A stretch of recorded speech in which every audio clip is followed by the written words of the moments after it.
Hello and welcome to Millennium News TV 24/7 Global News Update in English. My name is Todd Goldfinger. Here are today's top headlines. The winter-weary Northeast and Upper Midwest were digging out Saturday from heavy snowfall while cleanup began in battered parts of the South and Midwest after a sprawling storm system produced ferocious winds that left widespread damage and caused multiple deaths. Snow fell across a large swath of the Northeast, from western New York to New England, with some areas expecting more than a foot of snow on Saturday. The mix of snow, sleet, and rain prompted the National Weather Service to warn of possible coastal flooding in Massachusetts and Rhode Island. The storm could bring as much as 18 inches, 45 centimeters, of snow to parts of New Hampshire and Maine. It also could deliver strong winds that could cause power outages. Next news.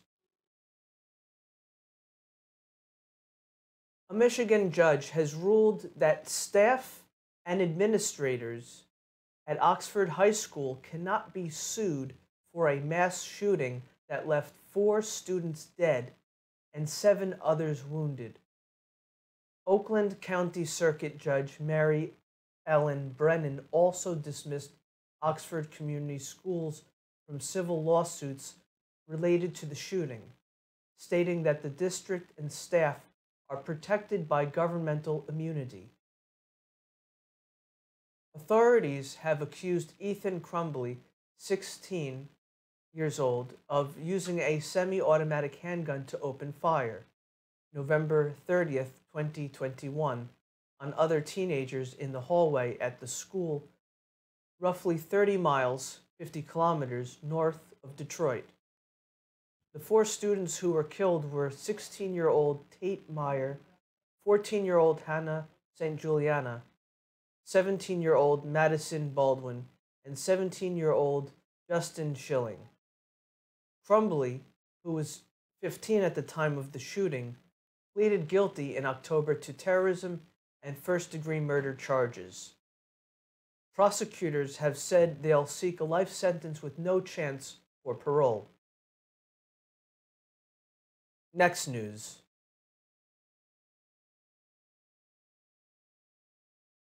A bipartisan effort among states to combat voter fraud has found itself in the crosshairs of conspiracy theories fueled by Donald Trump's false claims about the 2020 presidential election and now faces an uncertain future. One state has dropped out, a second is in the process of doing so, and a handful of other Republican-led states are deciding whether to stay. The aim of the Electronic Registration Information Center, a voluntary system known as ERIC, has been to help member states maintain accurate lists of registered voters by sharing data that allows officials to identify and remove people who have died or moved to other states. Reports also help states identify and ultimately prosecute people who vote in multiple states. Next news.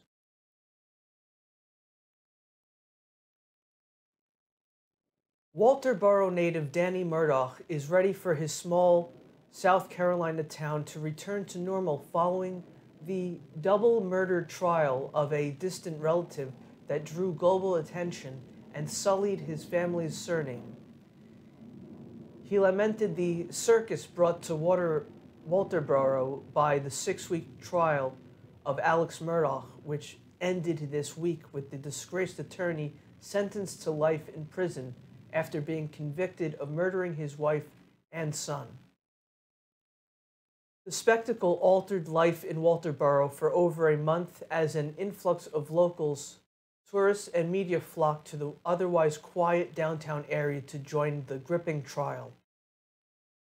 Teachers adjusted drop-off and pickup routines at the school down the street from the courthouse. On the other side of the street, entrepreneurs parked food trucks to cash in on the crowds. A newly opened pottery gift shop nearby set up a photo opportunity that read, "I was at the Murdoch trial." We're going to take a short break from the daily global English news of Millennium News TV 24/7. Please stay with us. Thank you. Millennium TV, bridging communities worldwide. We broadcast diverse international content from Europe, Asia, Africa, and now right here in the USA. Watch us via Roku on your smart TV. Submit your own content to 1530entertainmentllc@gmail.com. Download the Millennium TV app from the App Store to stream our shows anywhere, anytime. Millennium TV. Hello and welcome back to Millennium News TV 24/7 Global News Update. In English, here's the continuation of today's top stories. Thank you for being with us. The judge who sentenced Alex Murdaugh on Friday to life in prison for killing his wife and son has earned attention and plaudits for his even-handed demeanor throughout the trial and for his dressing down of the once prominent lawyer just before he sent him to prison. Judge Clifton Newman, a South Carolina native who attended racially segregated schools in the 1950s and 1960s, addressed Murdaugh directly during roughly 20 minutes of comments that ranged from invoking the memories of the defendant's slain son Paul and wife Maggie to lamenting what he described as attacks on the credibility of the state's justice system during the trial. He noted that Murdaugh came from a prominent family of lawyers in the area and that a portrait of his grandfather, a former prosecutor, once hung in the courthouse where he was tried, until Newman had it removed to promote a fair trial. Next news.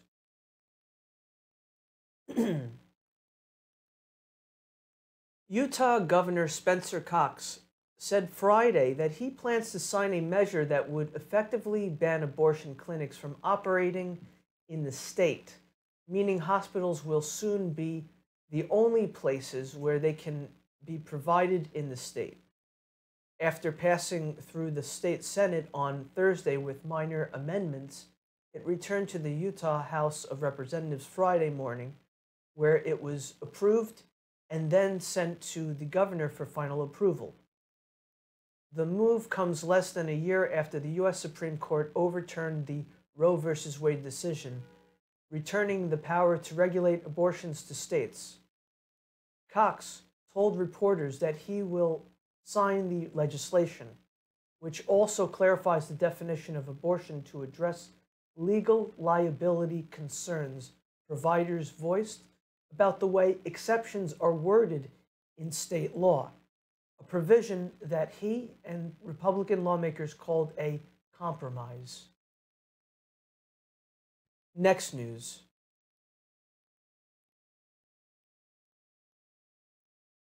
Defense attorneys for a man accused of stabbing 4 University of Ohio students to death asked the Idaho Supreme Court on Friday to keep a gag order in place, saying a challenge to the order filed by 30 news organizations is premature and that media coverage of the case has been twisted. The defense team for Brian Kohberger argued in a court filing that the news organizations should have first asked the magistrate judge who issued the gag order to reverse it, though they acknowledge the state has no rule specifically allowing outside parties to intervene in criminal cases. In quotes, "What the media really seeks here is a procedural victory, knowing full well it cannot win on the merits of any test, given the pervasive and grotesquely twisted nature of media coverage that has occurred thus far." J. Weston Lodgson, with the Kootenai County Public Defender's Office, wrote in the court document. Lodgson did not cite any examples of what he believed to be twisted media coverage. Next news.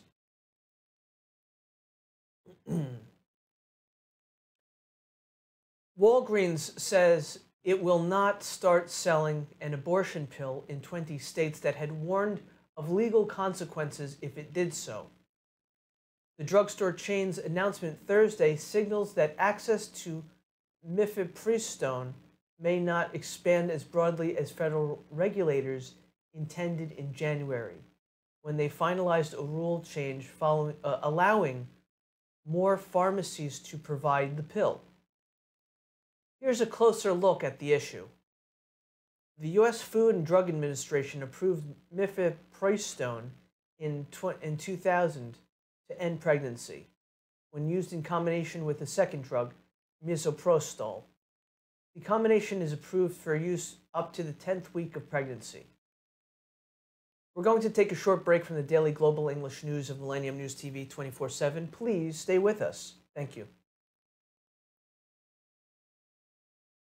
Millennium TV, bridging communities worldwide. We broadcast diverse international content from Europe, Asia, Africa, and now right here in the USA. Watch us via Roku on your smart TV. Submit your own content to 1530entertainmentllc@gmail.com. Download the Millennium TV app from the App Store to stream our shows anywhere, anytime. Millennium TV. Welcome back to Millennium News TV 24/7 Global News Update in English. Here's the continuation of today's top stories. Thank you for being with us. A former Memphis Fire Department emergency medical technician told a Tennessee board Friday that officers impeded patient care by refusing to remove Tyre Nichols' handcuffs, which would have allowed EMTs to check his vital signs after he was brutally beaten by police. Robert Long, whose license was suspended for failing to give aid to Nichols and who has also been fired, appeared by live stream before the State Emergency Medical Services Board to share his version of the events. He provided details about how he and another EMT, Jamichael Sandridge, responded after 5 Memphis police officers had punched, kicked, and hit Nichols with a baton using an arrest following Nichols fleeing a traffic stop January 7th. Next news.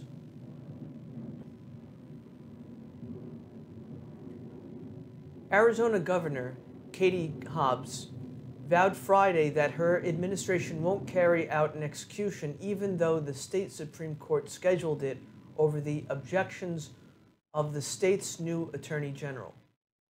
The Democratic governor's promise not to execute Aaron Gunches on April 6 for his murder conviction in a 2002 killing came a day after the state Supreme Court said it must grant an execution warrant if certain appellate proceedings have concluded, and that those requirements were met in Gunch's case. Last week, Hobbs appointed retired U.S. Magistrate Judge David Duncan to examine the state's procurement of lethal injection drugs and other death penalty protocols due to the state's history of mismanaging executions. Next news.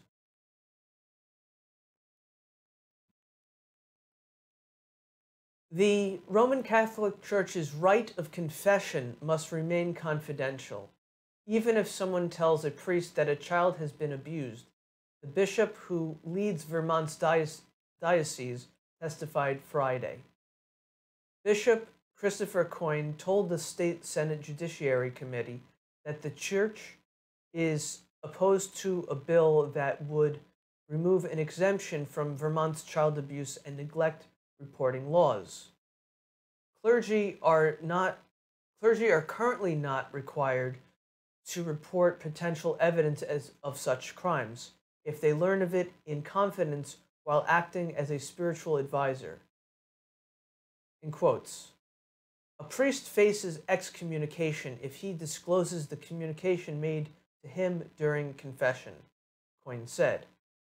And the sacramental seal of confession is the worldwide law of the Catholic Church, not just the Diocese of Burlington, Vermont, which covers the whole state. Next news.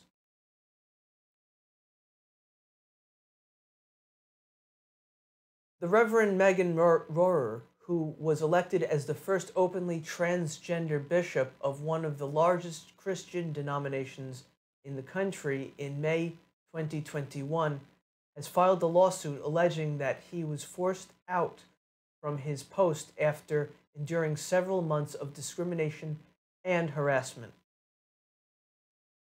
The denomination, the Evangelical Lutheran Church in America, declined comment, according to an email from spokesperson Candace Buchbinder.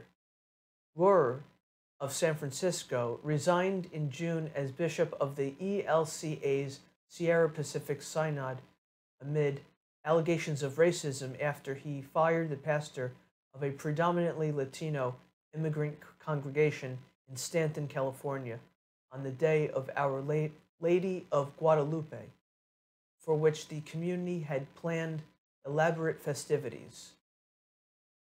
This has been the Daily Global News Update of Millennium News TV 24/7. My name's Todd Goldfinger. Please log in to get the latest news on all of our social networking sites. That means Facebook, Twitter, Instagram.